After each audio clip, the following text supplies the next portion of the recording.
Olá, hoje é quinta-feira, dia 30 de novembro, último dia de novembro, daí já vem dezembro, daí já vem o Natal, vem Ano Novo, etc e tal, esse foi o ano, não é?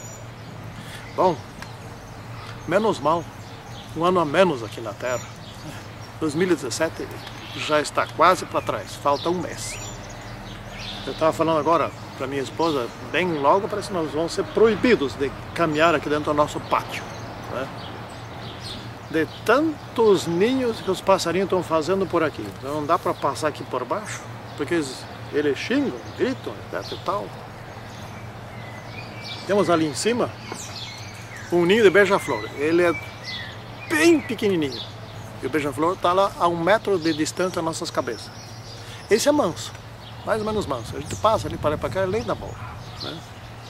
Na janela da cozinha, a meio metro da janela, tem um bem-te-vi. Não, bem-te-vi não. É um pássaro parecido com bem-te-vi. Está lá, sentado, chocando. Aqui tem pomba, tem outros curuíra. Não dá mais para vir colher acerola, porque sempre tem um passarinho xingando a gente. Não dá para sentar embaixo na sombra. E assim vai, né? Eles tomaram conta. Mas que é bonito, é. A gente tem que respeitar eles, né?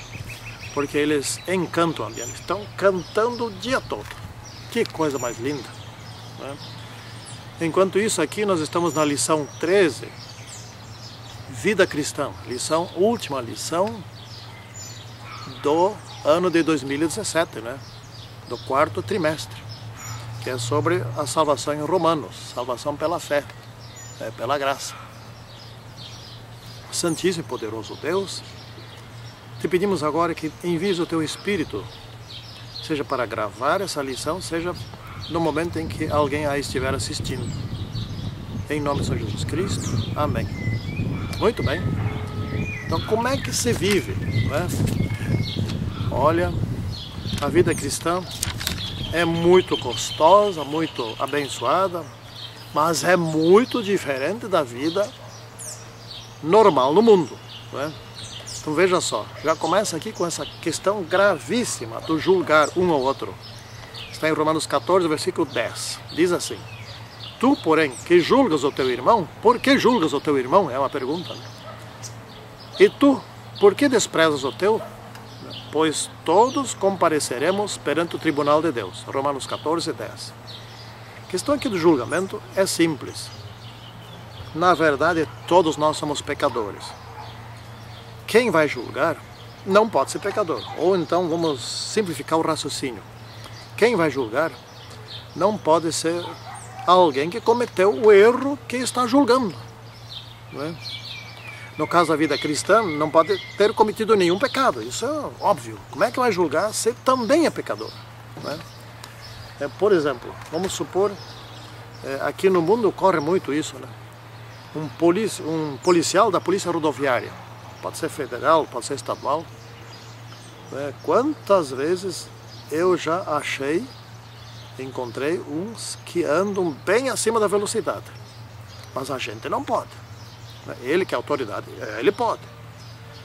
Ele pode na medida que ele está indo para socorrer alguém, aí tudo bem, né? Então ele tem que ligar o giroflexo dele ali, etc, e dizer, eu estou tendo que andar mais rápido porque aconteceu um problema. Porém, teoricamente, ou na prática mesmo, um policial desses não poderia aplicar uma multa sobre um cidadão civil que comete as coisas que ele também comete. Então está tudo errado, não é?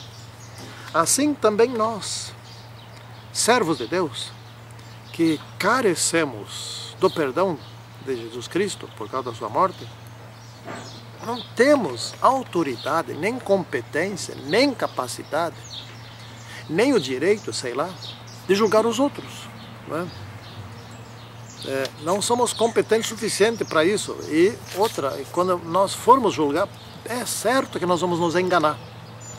Por exemplo, vamos supor que alguém foi no supermercado e roubou lá alimento lá dentro.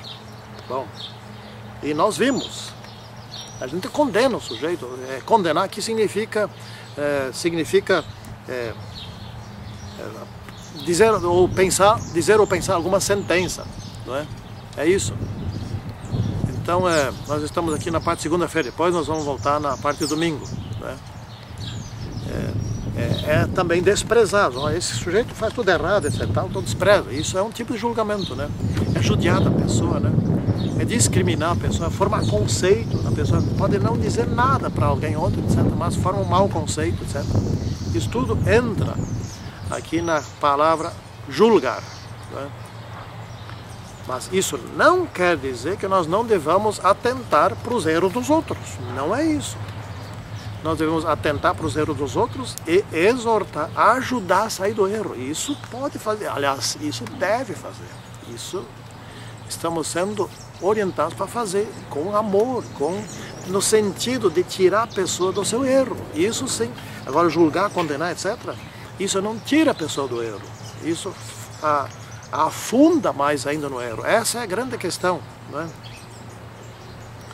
Então, vou dar um exemplo do que aconteceu com um amigo meu de infância. Era ele e um grupo de... Acho que eu já falei desse exemplo aqui em outras lições, vou falar de novo. E um grupo de jovens, eles estavam parados numa esquina, fumando. Tinha um ou dois que estavam fumando, os outros não fumaram. E passou ali um zeloso cristão da igreja e levou a questão para a comissão da igreja. Todos eles foram disciplinados. Ninguém falou com eles. Eu não estava naquele grupo. Eu era jovem naquela época, mas não estava naquele grupo. Ninguém foi consultado, ninguém foi lá falar com ele. Não se cumpriu Mateus 18, de ir lá, vai tu com ele, só fala com ele lá, etc. E tal, lá vai, levanta, faz levantamento de dados, vê o que houve, né? Pesquisa, investiga um pouco, etc. E tal, não. Todos eles foram. Bom, resultado. Um deles saiu da igreja. A mãe dele saiu da igreja, chateada com o assunto. Então é isso que acontece quando se julga o outro, né? Ou é isso que acontece quando se trata alguém, quando se depara com alguém fraco na fé, né? Então, essa é a grande questão, né?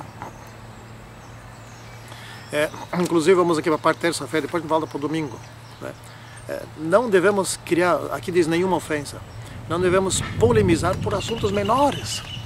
Vamos supor que tem um problema ali, tem alguma coisa, um comportamento na igreja que está errado, mas não é algo tão grave. Não se deve fazer um sermão. Já aconteceu, eu vi, aconteceu comigo isso, né?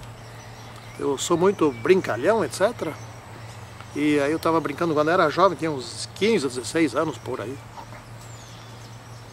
E contei algumas piadas ali numa reunião, etc. Todo mundo riu e assim por diante. No sábado seguinte, o pastor fez um tremendo sermão sobre isso. Nunca falou comigo. Eu me chateei com ele até hoje.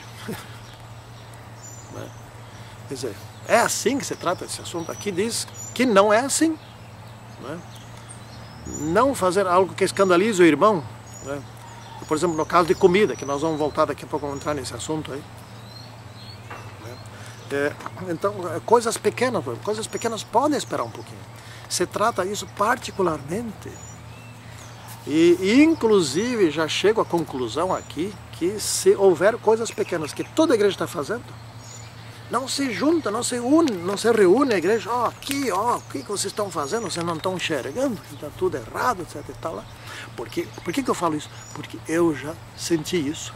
Tivemos um pastor aqui recentemente, né, em Juí, que o prazer dele era meter o pau nos irmãos, chamar a atenção, né? Esse era o prazer dele. Convenhamos, né?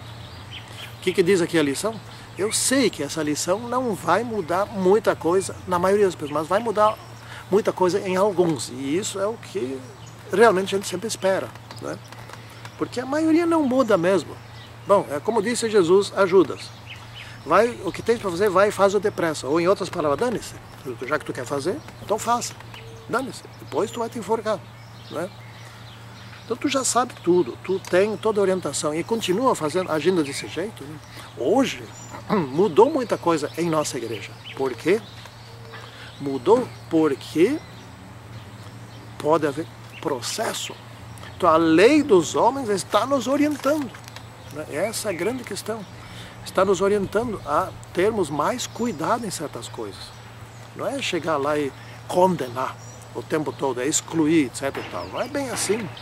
Temos que ter mais cuidado. As leis dos homens estão orientando a igreja naquilo que a igreja já sabia desde há muito, mas que não praticava dessa maneira. Né? Vamos ler aqui Romanos 14, do versículo 12 ao 15. Né? Já marquei aqui, então vai ser fácil ler, nem está tão fácil. Romanos 14, do 14, de quanto? Do 12 ao 15. Então está aqui. Assim, pois, cada um de nós dará contas de si mesmo a Deus. Começa por aqui, isso é importante. Não nos julguemos mais uns aos outros.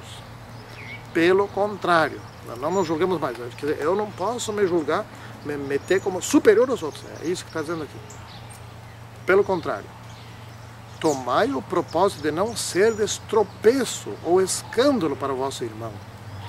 Eu sei, e disso estou persuadido no Senhor Jesus, que nenhuma coisa é de si mesma impura, salvo aquele que assim a considera. Para esse é impura. No caso aqui estava se referindo a comidas, que nós já vamos entrar nesse assunto aí. Se por causa de comida o teu irmão se entristece, já não andas segundo o amor fraternal. Por causa da tua comida, não faças perecer aquele a favor de quem Cristo morreu. Né? Então, naquele tempo o problema era a comida. Hoje ainda é.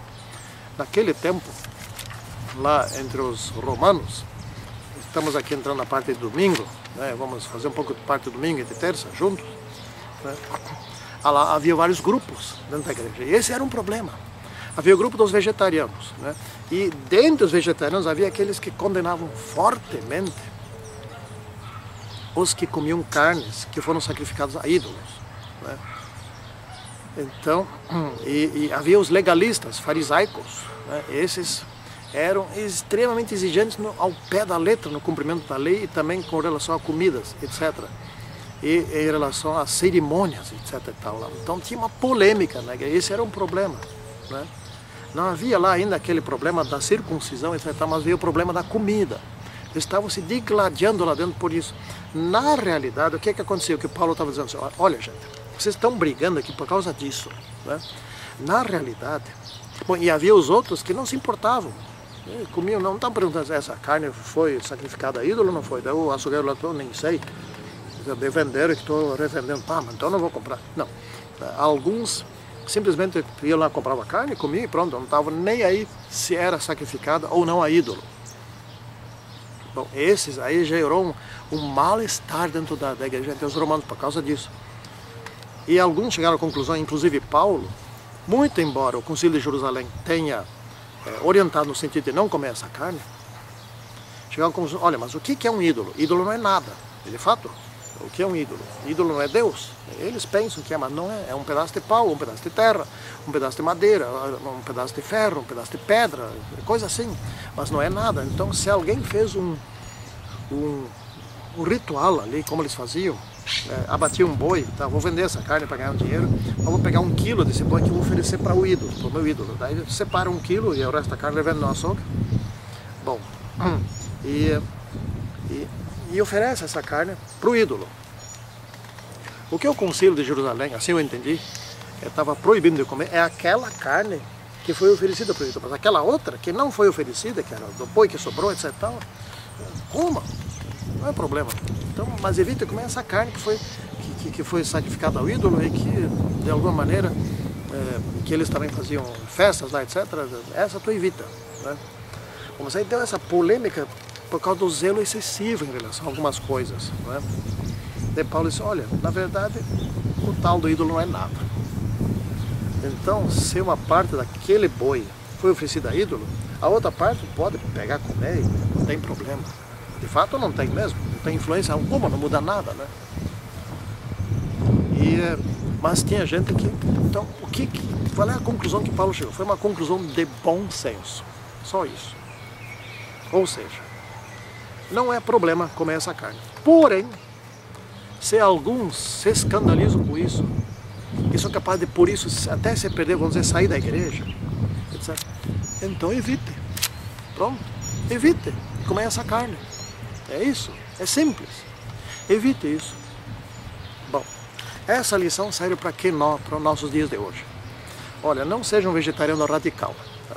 Não seja, no caso, um fraco na fé, ou seja, um fanático, que tudo que é ponto, etc, e tal, lá que ele pensa que está errado, etc, ele faz disso um cavalo de batalha, faz disso um terremoto. Não faça isso. Por outro lado, aqueles que entendem isso de uma maneira mais equilibrada, né, etc., procure evitar de fazer aquilo que aquele 1, ou 2 ou 3 ali condenam, porque ele vai se perder por causa disso, né? Então, até escrevi na lição lá, é o caso, por exemplo, da música na nossa igreja. Essa música barulhenta que eu acho que não é por isso que eu sou fraco na fé, eu sigo as orientações de Ellen White, e ela também não seria fraca na fé por ter dado essa orientação, mas a maciça maioria dos nossos líderes não segue essa orientação. Então temos barulho na igreja, não é som, é ruído, barulho alto, volume alto, temos na igreja. E eu estou me escandalizando, e ninguém me respeita, e muitos outros estão se escandalizando com isso. Eu não saio da igreja por isso, vou ter que aguentar, até que venha a sacudidura.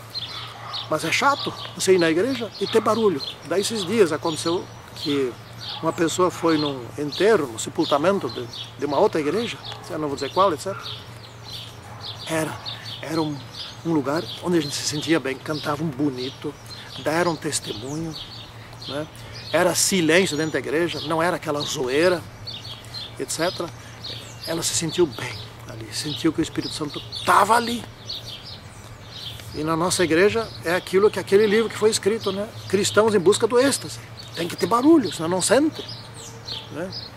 Bom, então esse é o problema aqui hoje, certo?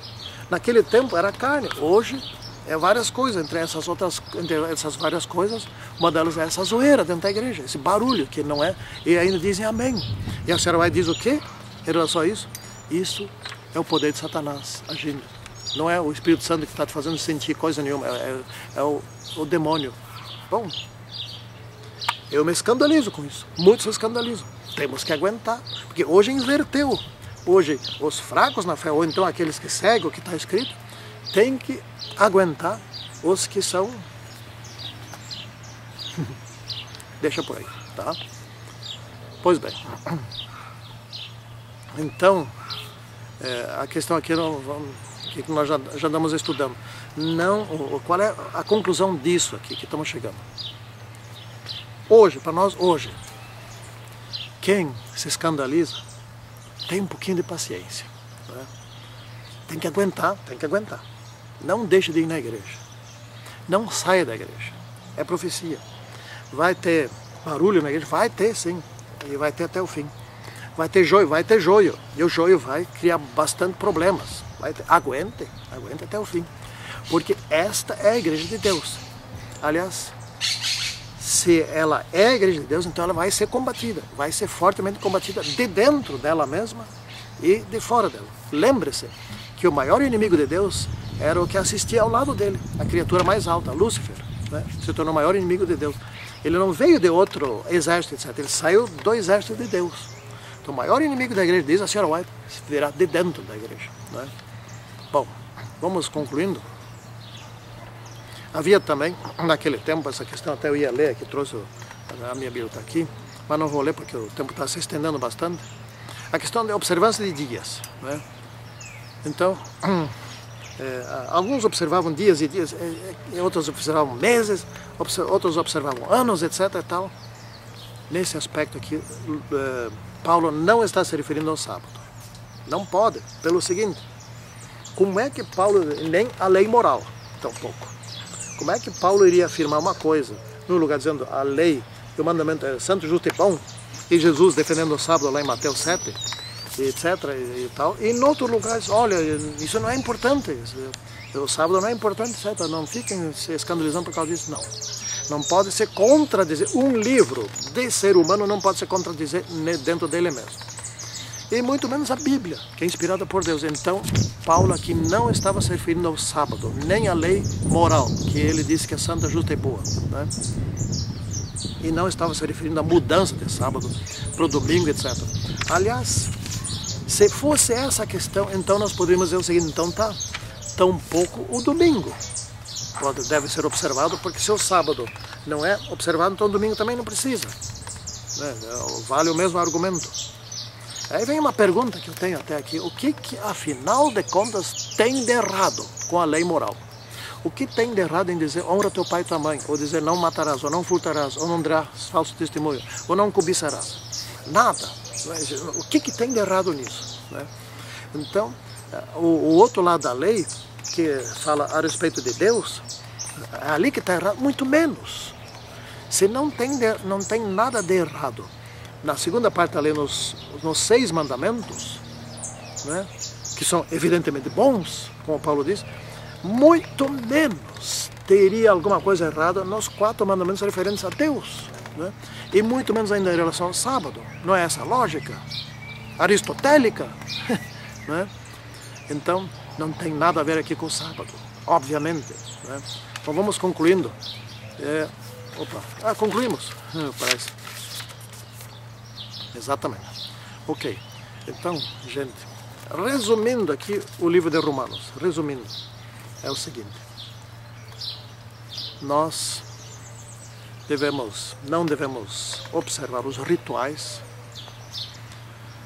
do cerimonialismo, que isso apontar para Jesus Cristo, mas devemos observar os rituais que apontam para a segunda vinda de Cristo, que é o batismo, que é a Santa Ceia, que é a amizade uns com os outros, o amor uns com os outros, amor fraternal. Não devemos ficar criando picuinhas, probleminhas, etc., em cima de problemas pequenos, mas devemos ser zelosos em tratar esses problemas, para resolvê-los. Porque pequenos problemas no seu conjunto abrem espaço para grandes problemas. Temos que resolver isso de um jeito correto, de um jeito santo. Não condenando uns aos outros, não querendo auês, problemões, etc. Devemos, por causa dos problemas, aproveitar os problemas para desenvolver a capacidade de boa convivência. Essa é a questão de Romanos. Simples, Santíssimo e bom Pai que está nos céus, te agradecemos imensamente porque tu sempre estiveste conosco e agora continuas conosco. Nós te pedimos que nos abençoes para que sejamos verdadeiramente fraternais uns com os outros. Em nome de Senhor Jesus Cristo. Amém. Tchau.